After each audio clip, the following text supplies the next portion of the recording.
Okay, so chapter 12, we are covering graphics.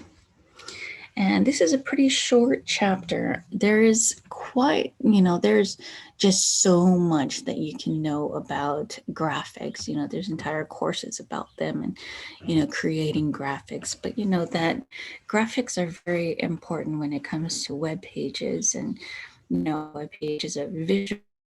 Um, um, thing to access to get information. And of course you have charts, and you have, you share images of your cat or your dog. So graphics are a big deal when it comes to um, web pages. So it's very important that we cover it. So there's an issue with bandwidth. So that's one of the things that you have to consider, how long your web page downloads. So of course, it was a bigger issue, previously in previous years, because, everybody didn't have, such powerful computers. And, it might still be the situation here. So there may be people that have older computers. Well, there's people with older computers. And so we don't want to make things more difficult for them. So we have to make sure that we evaluate not only what graphics we put on the web, but how they are displayed on the web. What's like, for example, what's important? Is it quality, or is it just the fact that they see the image? So then you have to think, well, is it quality or size? What's more important?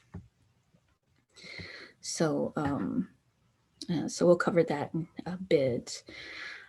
One thing that is pretty cool is that now that we have CSS, and we can reproduce images using that. And then we also have a technique from the new HTML, or the most recent HTML version, which is called Canvas. I know it might be a bit confusing because we're using Canvas as the to access our course, but Canvas is something completely different that you can use to actually create graphics. You can actually create graphics using just, typing code on your web page. So, so yeah, and we'll be doing that later. And you would actually be doing JavaScript, and that will be our introduction to JavaScript before we actually move into it the last few weeks of this course. But you'll just get a sense of what JavaScript is when we start doing the Canvas portion of HTML. Okay, so different formats. So remember, I said that you have to consider the quality and the size. Well, there's also different formats, and it depends on what's more important as to what formats you would use. Now, we all know that there's different types of files like JPEG, GIF, BMP, there's TIFF, there's PNG, there's so many different types of files, but there's two different formats.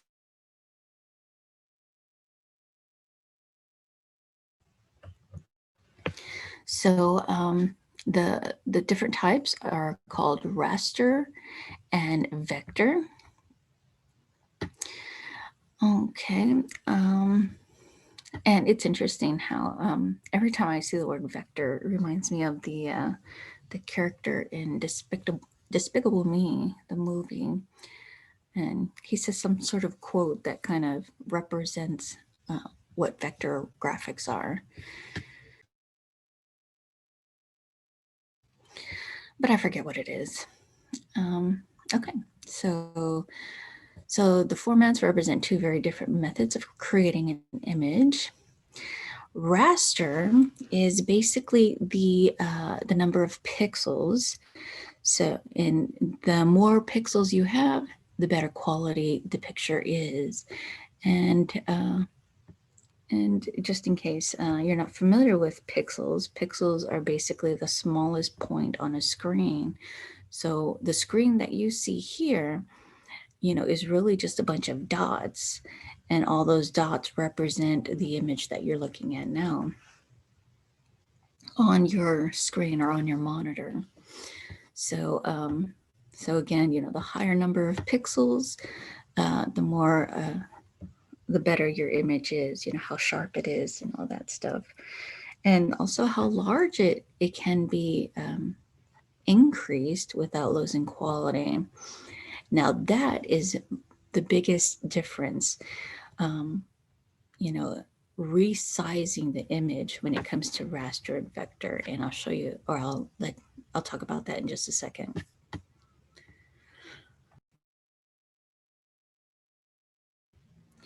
Okay, so, oh yeah, and just like I mentioned earlier, you have to consider, is it quality or size? What's more important? So if you're showing images of people, it has to have better quality. But if it's something like just like a little icon that you have on that you want to put in your web page, well, it might not need so much quality. And when you look at that kind of thing, JPEGs are usually used for larger images or photos, and GIFs, and some people call it GIF or GIF. It's just however you want to say it.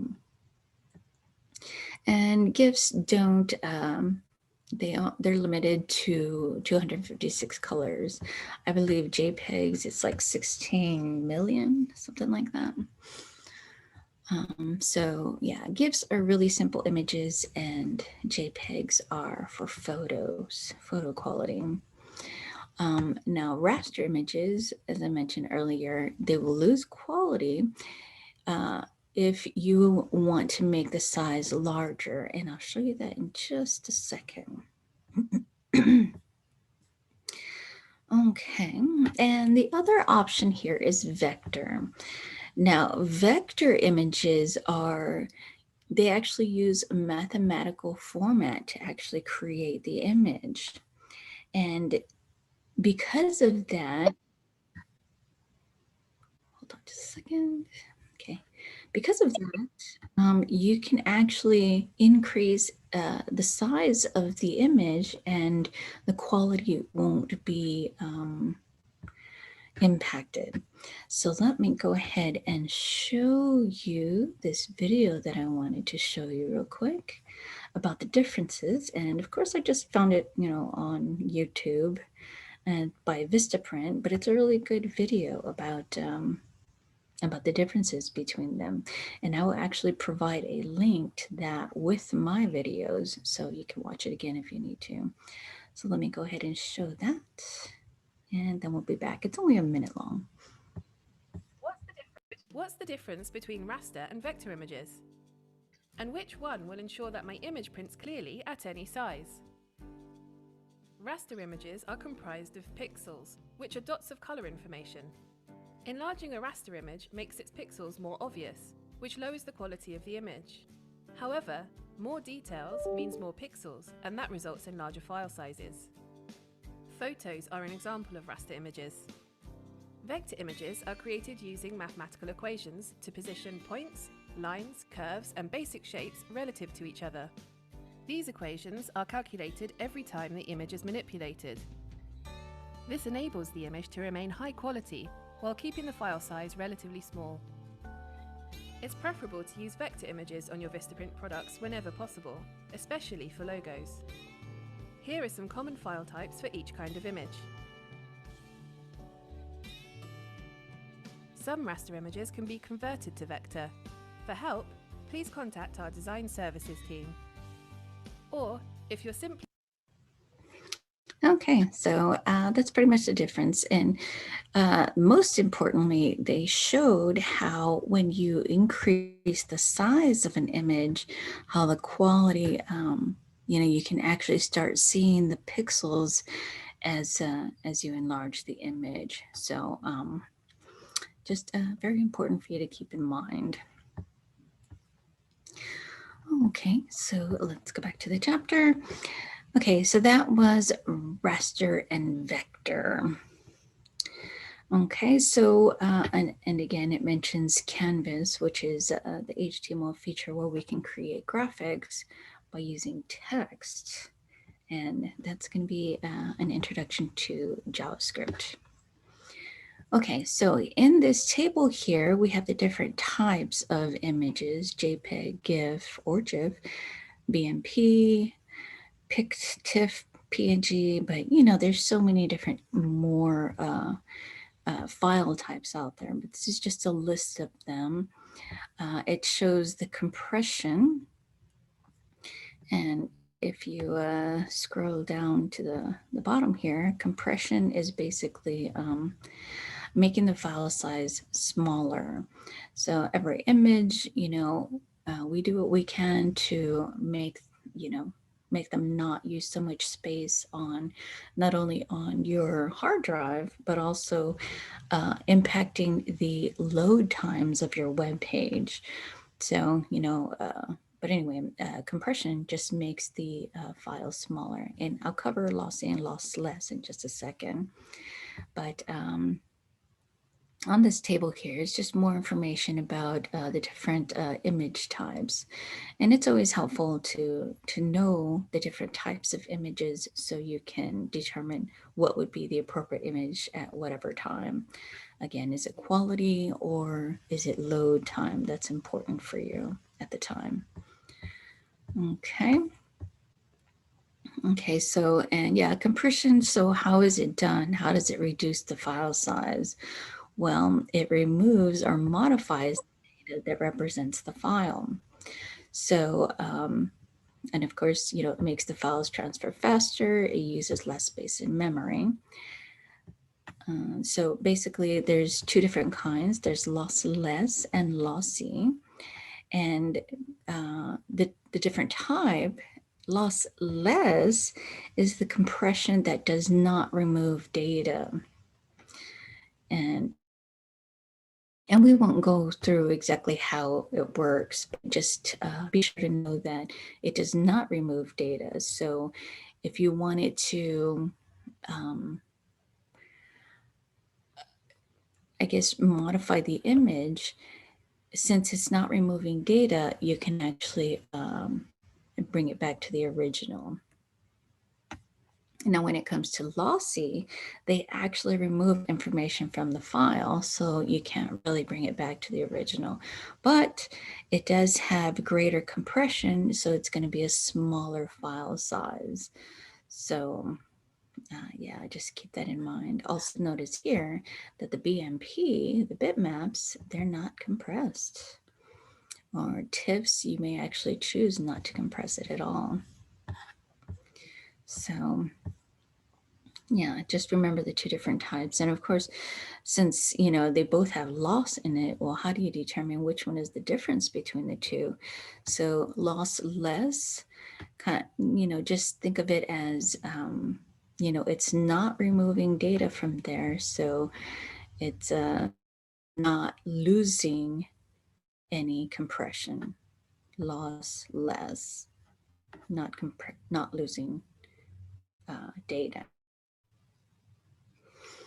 Okay. Okay, so very important too, and what we have,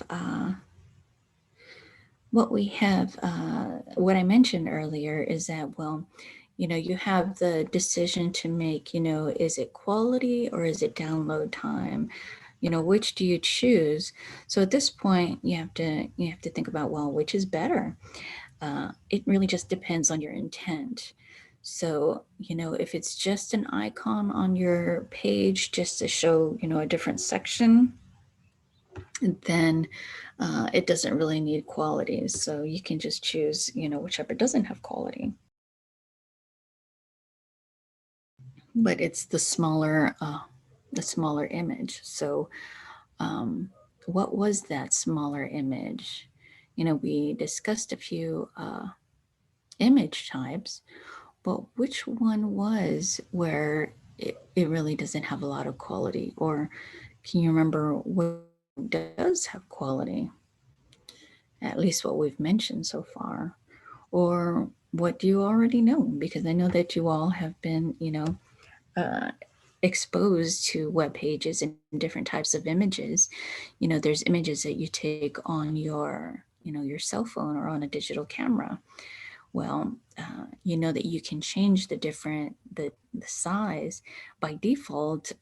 Images when you take from your phone, specifically from the iPhone, the images, they take, they're really good quality, but it's also really large images. And the question is, does it really need to be that quality? And if it doesn't, well, you can actually choose that the images that you take from your phone are not going to take so much space. So you can actually reduce the quality on your phone if you choose to do that. So really, it's just a matter of depending on what your purpose is. Is it just a little graphic, like a GIF or a GIF, a little icon, or is it an image that you're going to let's say, there's sometimes where you want to print an image, like a poster or something. Well, if you're going to make it that big, it has to have good quality. Because again, if you make something really big and it doesn't have good quality, then you're going to see the little pixels that represent the different colors. So just keep that in mind, that it really just depends on your intent. Okay, so there are a few ways. So I mentioned earlier how, making web pages, it really matters on the load time. And I didn't mention this before, but, think about times that you went on a web page and, nothing was coming up. It was just taking a long time. You couldn't see anything. Or even if you did see something eventually, it was just taking a long time. And, you're like, well, I guess I'm not going to go to this web page because it couldn't be professional or reputable because, the images aren't even loading quickly enough. So we had to, well, we still have to now determine ways of making images load quicker so you don't lose the people, visiting your site. Because, generally you create sites for people to visit. So, yeah, you want to make sure that, you don't have loading problems to discourage people.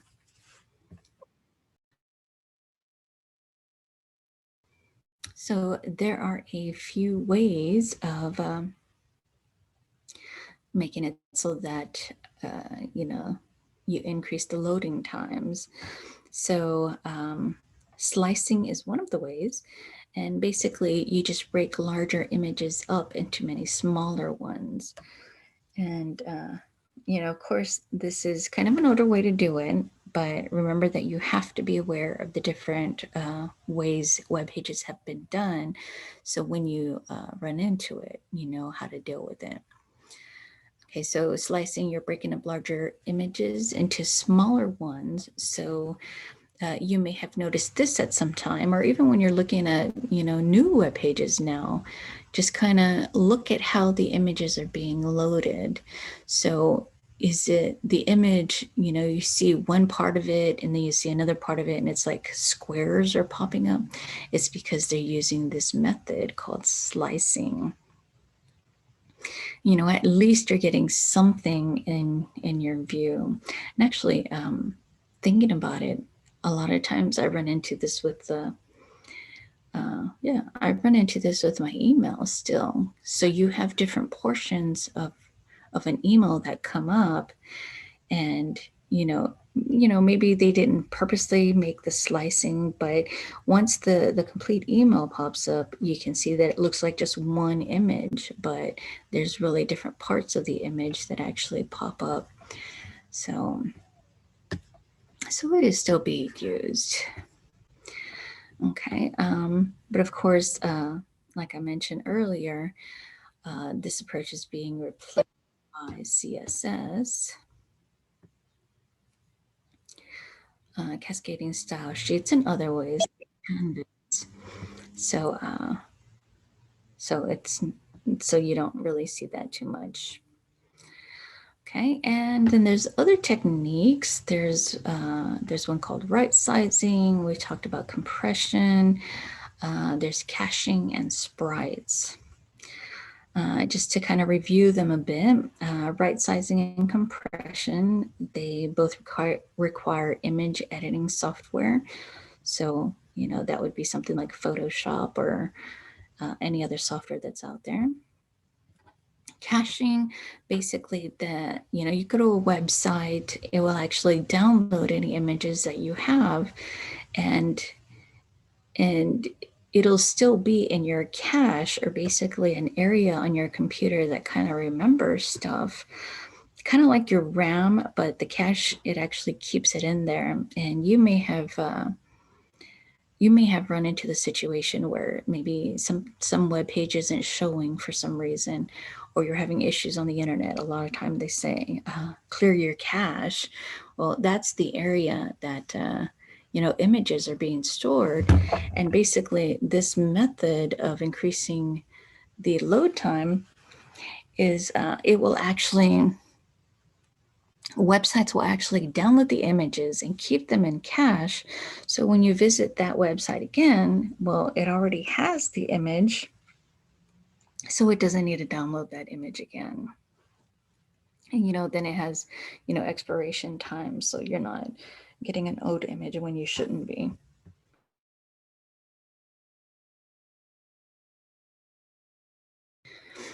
Okay, sprites, that is another way of doing it, and basically it's just one large image, but it has all of the icons throughout the site, and it will only reveal the pieces that's needed at a certain time. So that's another way of reducing load time. A fave icon, that is actually you've probably already seen it. You will see it like this website here. The little images on the tabs on your browser, like YouTube has the little red icon. Those are actually called fave icons.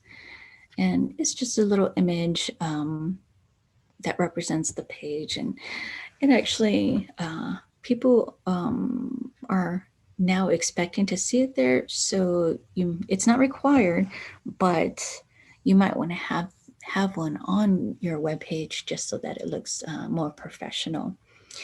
And they're really just images that are really small. As you can see, they were really small. So it's really 32 by 32 pixels. And the extension is .ico. And you can create those icons yourself if you like by using photo editing software. And then there's websites here that they'll actually help you create one. But photo editing software would be something like Photoshop. And also know that there are free image creation software out on the internet. The open source, just like so many other things. Like, what were those? What was the software that we covered where you can create your own server for free? What was that called? The open source ones. Well, I remember there was an acronym that represented all of them. Do you remember what that acronym was? It was LAMP. Very good. LAMP. Very good. Yes. And then there was WAMP as well. Very good. Very good. WAMP as well. So LAMP was basically the free or the open source version where you use Linux, Apache, and software like that. The free open source ones. So that's it for chapter 12, just information about images. But this is a very short chapter, and just know that there's just so much more information about images that you need to know. Okay, but that was just a very short intro on that.